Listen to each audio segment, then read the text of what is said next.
if you go back to like initial challenges that you faced and how you navigated the sort of the visa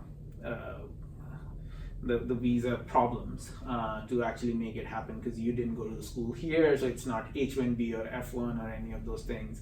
How did you navigate the visa situations to allow you to actually do and reach here and raise money from institutional investors? Yeah, so I think when I first came here, I didn't have any plans of like staying here or working from here or building a company here. So I just came here and then I loved Silicon Valley. I was like, this is an amazing place, Right. and maybe I always wanted to be here. Right. So when we launched the product and started getting good, we started getting good traction and also getting good support from people. So one thing which I realized why most companies are able to survive here and become big is because of this whole ecosystem, which is very supportive. Of course, it is hard because there are so many companies and so many people. But then still you'll find someone who will always support you, and then you can use that to keep building the company.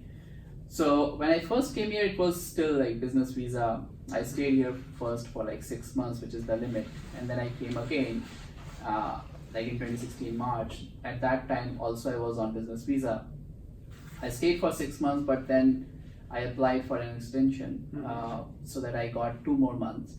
Between that period, I applied for my O1, and then I got my O1 visa, and then I went back to India. So O1 visa is the extraordinary ability visa that you can get in if you have done something extraordinary, and you just prove it to the government that you have actually you are doing better than your peers at a high level. Yeah. And how was the O1 process for you? How long did it take? Like any high level costs? Yeah, so when I first came here, I didn't know that there are so many different visa options. I always thought there's just 1 or 2 options. When I talked to the lawyers, they said there are other options as well. So in 2016, actually Obama was coming up with this startup visa thing. Right. But when when like Trump came, that policy was also shut down. So I was talking to my lawyer, and she said, since you have built a company in India before and you have a lot of press in India, it shouldn't be hard. Okay. So the whole process for me, the whole challenging thing is collecting all the evidence and documents. So it took like 2 to 3 months. But because of the premium processing, it happens pretty fast. Within 2 weeks, you can get the visa. Got it. Cool. And on O1, O1 is sponsored by your company, and you can work for your company. So until EvaBot exists, which is hopefully 100 years in the future, you have your O1 visa and you can indefinitely renew it. Yeah.